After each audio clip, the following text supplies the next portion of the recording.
this devotion to our Mother Perpetual Help is a glimmer of hope that is being given to us. Yung pag-asa na itinuturo sa atin ni Maria, ang kanyang anak, ang ating laging saklolong si Jesus, ay mensahe sa atin na anuman yung kalagayang pinagdaraanan natin, there is always hope because there is perpetual help available for all of us.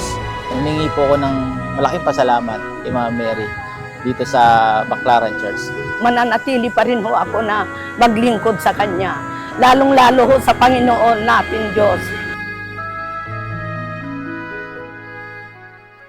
May mga larawan na nakasabit lamang bilang dekorasyon at may mga larawang nagiging bahagi ng buhay, kasaysayan at pananampalataya ng isang bayan.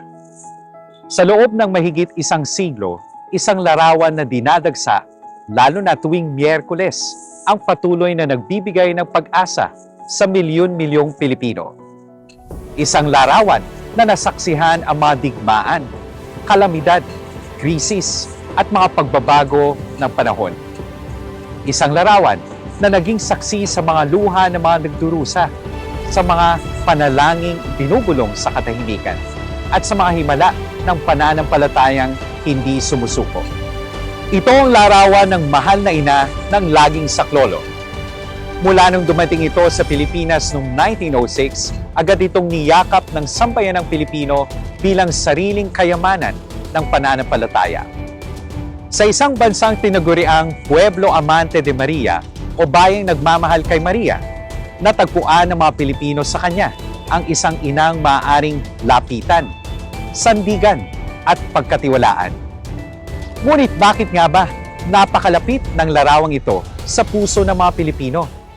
Marahil ay dahil sa higit pa ito sa isang larawan ng debosyon. Ang ina ng laging saklolo ay isang icon, isang banal na larawang nagmula sa sinaunang tradisyong Kristiyano ng silangan. Sa tradisyong Byzantine, ang icon ay hindi lamang isang likhang sining. Ito ay isang bintana tungo sa buhay na walang hanggan. Sa bawat kulay, sa bawat titig, sa bawat simbolo, may isang mensaheng naghihintay na matuklasan. At ang mensaheng ito ay hindi lamang tungkol kay Maria. Ito ay higit sa lahat tungkol kay Hesukristo, ang anak na kanyang karga, ang Panginoong kanyang itinuturo, at ang tagapagligtas na kanyang inihaharap sa mundo. Mula po dito sa pambansang dambana ng ina ng laging saklolo, ako po si Father Angelo Paulo Esper ng Society of St. Paul para sa Gabay sa Buhay.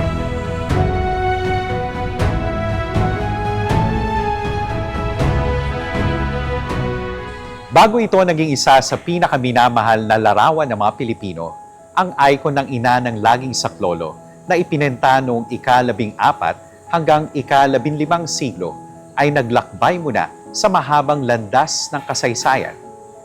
Ayon sa sinaunang tradisyon, nagmula ito sa isla ng Crete sa Europa, bago dinala sa Roma at inilagak sa simbahan ni San Mateo kung saan naging tanyag ito dahil sa mga biyayang iniuugnay ng mga deboto sa pamamagitan ng panalangin sa mahal na Birhen.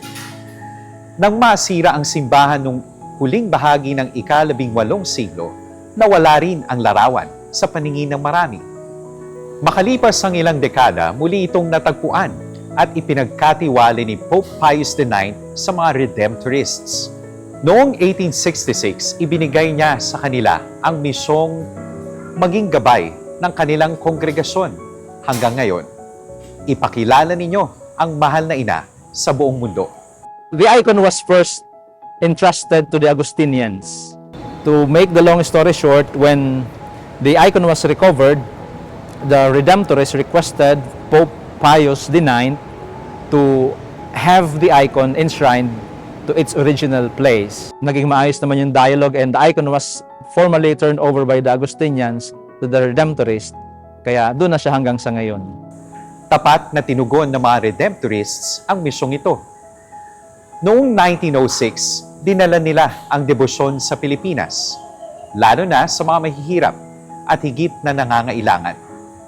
Sa bawat misyon na kanilang pinupuntahan, iniiwan nila ang krus ng misyon at ang larawan ng ina ng laging saklolo bilang paalaala ng pag-ibig ng Diyos at pagkalinga ng mahal na ina. Noong 1948, isinulat ni Father Leo James English ang nobena sa ina ng laging saklolo na naging daan upang lalo pang lumaganap ang debosyon sa buong bansa.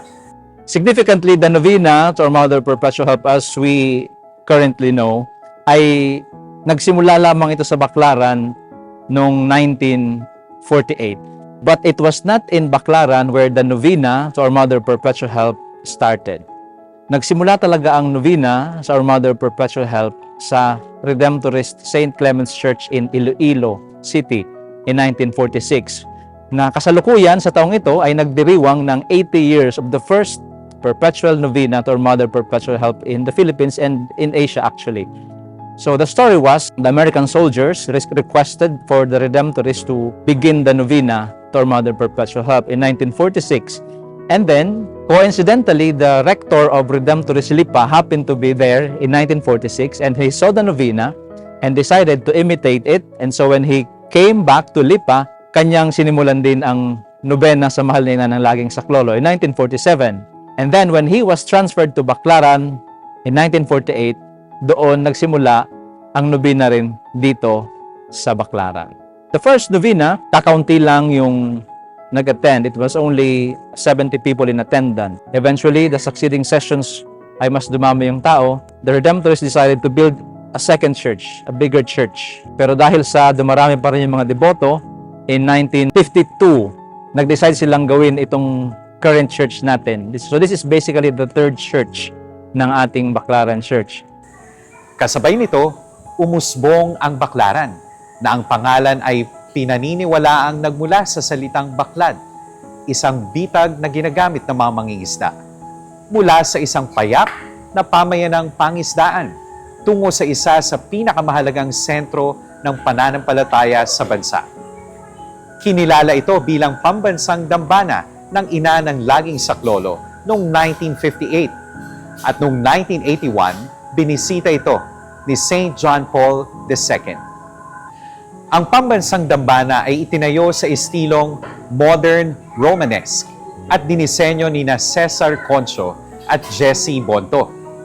Higit pa sa isang kahangahangang gusali, ang dambana ay nilikha upang maging tahanan ng panalangin at debosyon, kung saan bawat bahagi ng arkitektura ay may espiritual na kahulugan at tila nakikiisa sa pananalangin ng mga deboto. Ang sentro ng dambana ay ang icon ng ina ng laging saklolo. Sa ibabaw ng altar ay matatagpuan ang maringal na baldakin, habang sa likuran nito ay ang retablo na nagsisilbing luklukan ng icon at tahanan ng tabernakulo. Pinalamutian ito ng mga sagisag ng trigo, ubas, tinapay at alak na nagpapaalala sa banal na Eukaristiya at sa handog ni Kristo para sa kaligtasan ng sangkatauhan. Ang nave o pangunahing bahagi ng simbahan, ang lugar kung saan nagtitipon ang libu-libong deboto para sa panalangin at pagsamba. Sa itaas ng pangunahing pasukan ay makikita ang kahangahangang rose window na may hugis bituin sa gitna at sumasagisag kay Maria bilang bituin ng karagatan o Star of the Sea, gabay ng mga mananampalataya sa gitna ng mga unos at hamon ng buhay. Maging ang kisame ng dambana ay may malalim na kahulugan. Ang disenyo nito ay kahawig ng dalawang kamay na nakatiklop sa panalangin. Isang paalaala na habang nananalangin ang mga deboto, ang dambana mismo ay tila nakikiisa sa kanilang pagsusumamo. Ang nangingibabaw na gintong kulay sa loob ng simbahan ay sumasalamin sa ginintuang likuran ng icon at sumasagisag sa kaluwalhatian ng langit, sa kagalakan ng buhay na walang hanggan at sa presensya ng Diyos. Kabilang din sa mga natatanging bahagi ng dambana ang Carillon Tower na sa pamamagitan ng himig ng mga kampana ay nagpapaalala sa mga mananampalataya na itaas ang kanilang puso sa Diyos. Matatagpuan din dito ang Candle Chapel, isang sagradong lugar ng katahimikan, panalangin at pagninilay. Bilang isang Byzantine icon, hindi ito nilikha upang maging simpleng obra ng sining o dekorasyon lamang. Sa espiritualidad ng Byzantine, ang sining ay hindi lamang para sa panlabas na kagandahan. Layunin nitong ihayag ang banal na kagandahan ng Diyos at ang misteryo ng kaligtasang inihandog niya sa sangkatauhan. Dahil dito, ang mga icons ay hindi lamang naglalarawan ng pisikal na anyo na mga banal. Ipinakikita rin nila ang kanilang pakikibahagi sa buhay at kaluwalhatian ng Diyos at ang kanilang pagtawag sa kabanalan. Sa unang tingin, makikita natin si Maria nakarga ang batang Jesus. Ngunit sa mas masusing pagtingin, mababanaag na ang bawat detalye ng icon ay may malalim na kahulugan. Sa itaas ng larawan ay makikita ang mga titik na Griego, ang mga titik na nangangahulugang ina ng Diyos. Samantala, may mga titik rin na tumutukoy kay Hesukristo. Ipinapaalala ng mga titik na ito na ang sentro ng icon ay hindi lamang si Maria, kundi si Kristo, ang anak ng Diyos at tagapagligtas ng sanlibutan. Sa magkabilang panig ng larawan ay makikita ang mga arkanghel na sina Miguel at Gabriel. Sa kaliwa ni Maria ay si Arkanghel Miguel, hawak ang sibat at esponghang ginamit sa pagpapakasakit ni Kristo. Sa kanan naman ay si Arkanghel Gabriel, tangan ng krus at mga pako. Ang mga sagisag na ito ay nagpapaalala sa magiging paghihirap, kamatayan at sakripisyo ni Jesus alang-alang sa kaligtasan ng sanlibutan. Ngunit sa icon, ang mga ito ay hindi lamang mga instrumento ng pagdurusa. Ipinakikita rin ang mga ito bilang mga sagisag ng tagumpay ni Kristo laban sa kasalanan at kamatayan.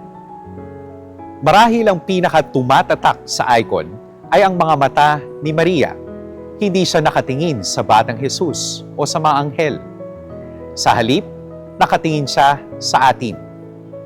Sa kanyang muka ay mababanaag ang katahimikan at karangalan ng isang ina.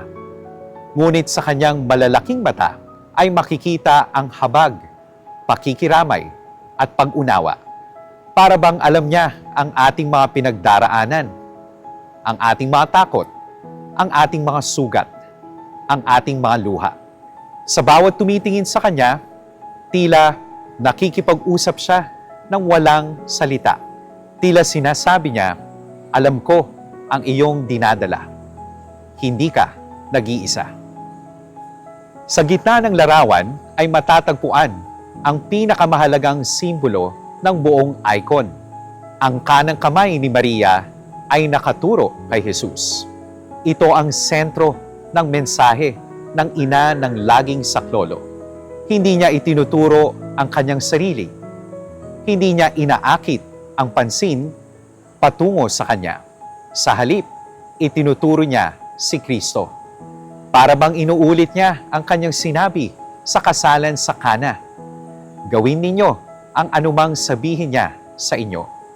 Sa tradisyon ng simbahan, ang ganitong paglalarawan kay Maria ay tinatawag na Podegetria, ang ina na nagtuturo ng daan.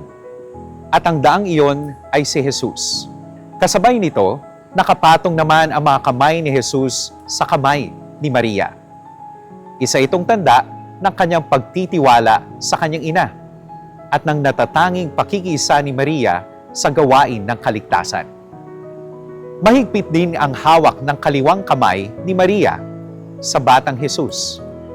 Hindi ito simpleng pagyakap. Ito ay larawan ng proteksyon at pagkalinga.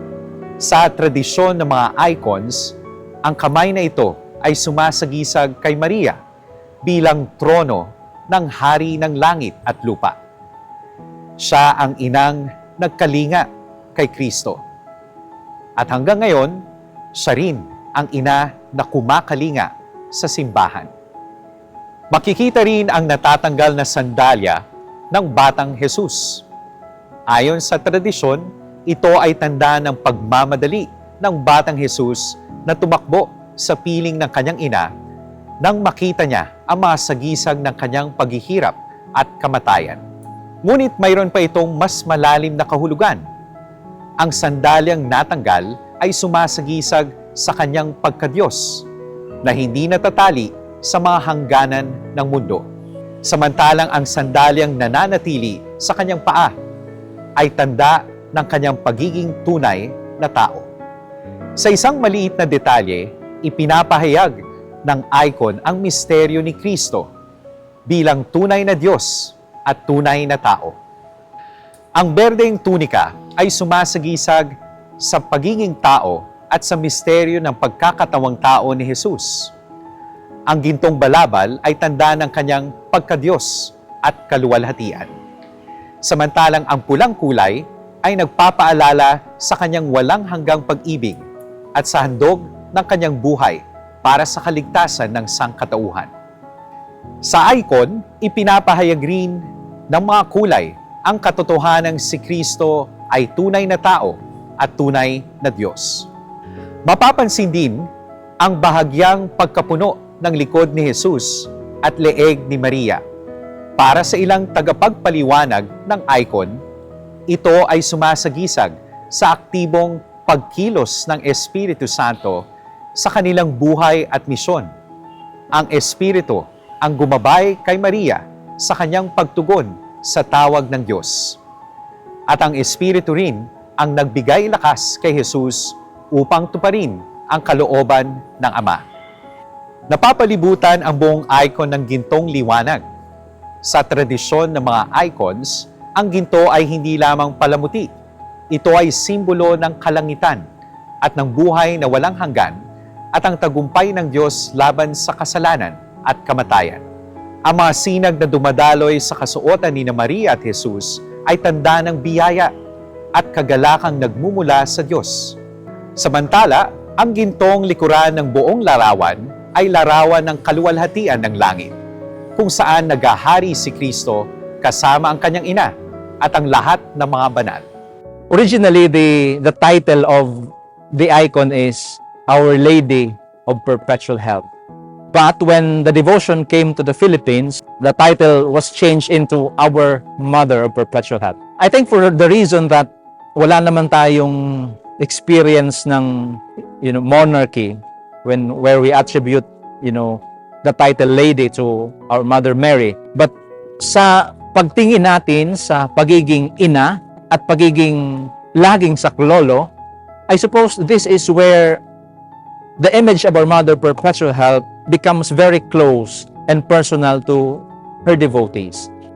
Dahil kung ating papakinggan ang mga testimonya ng mga deboto ng Mahal na Ina, sa kanilang mga pinagdaraanan sa buhay, sa kanilang paglalakbay sa pananampalataya, sa tulong ng panalangin ni Inay Maria, ng Mahal na Ina ng laging saklolo, tila ba mas nagkakaroon ng saysay, ng kabuluhan, ng kahulugan ang pananampalataya. And it must also be mentioned that in the title, Our Mother of Perpetual Help, it is not actually Mary who is our perpetual help, but she is the mother of our perpetual help, who is Jesus. Ang intercessory or mediatory role of Mary as our mother, leading us to Jesus, as pointed out in the icon where the hands of Mary is pointing to Jesus, is actually a meaningful way of deepening our faith. Dahil wala namang ibang unang magdadala sa atin sa ating Panginoong Jesus, kundi ang Mahal na Ina. At yun din ang nakikita natin sa icon of our Mother Perpetual Help. Napapansin ko po sa mga humingi ng gabay kay Mama Mary dito ay may matanda, may mga bata, at saka yung mga nagbo-board exam talagang faithfully po sila na pumupunta lagi dito. Ako po, since malapit po yung school namin dito, so naisipan po namin na mag-pray po kasi po katatapos lang po ng finals po namin. Nanghingi po kami ng guidance para makatawid po kami. Medyo kinakabahan po kami sa kakalabasan ng exam namin. Ako din po, humihingi din po ako ng gabay at panalangin kay Mama Mary dahil sa kapatid kong naoperahan ay gumaling po siya at nakapag-abroad pa. Humingi po ako ng malaking pasalamat kay Mama Mary dito sa Baclaran Church.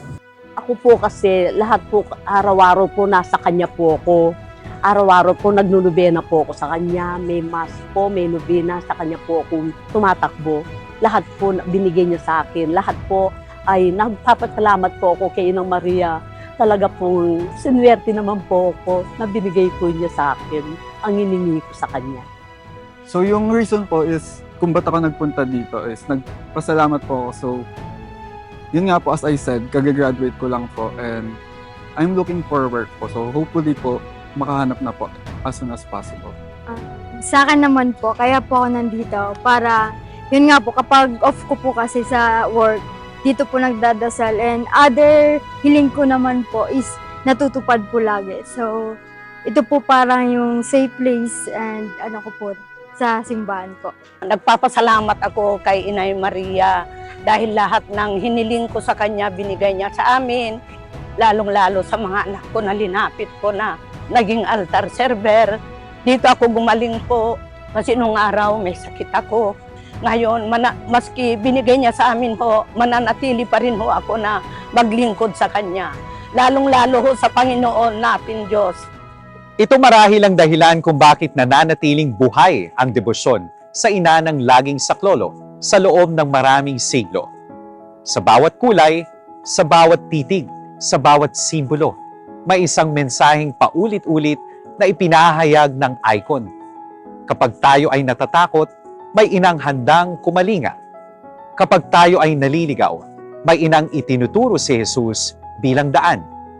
At kapag tayo ay nabibigatan sa krus ng buhay, may inang nagpapaalala na ang krus ay hindi katapusan, kundi daan tungo sa tagumpay at panibagong buhay. Kaya naman hanggang ngayon, patuloy na lumalapit ang milyon-milyong deboto sa ina ng laging saklolo. Hindi lamang upang humingi ng tulong, kundi upang muling marinig ang kanyang tahimik ngunit makapangyarihang paanyaya. Lumapit ka kay Jesus. Siya ang iyong pag-asa. Siya ang iyong kaligtasan. Siya ang iyong laging saklolo. Ako po, si Father Angelo Paulo Asper ng Society of St. Paul para sa Gabay sa Buhay. Doing all for the Gospel.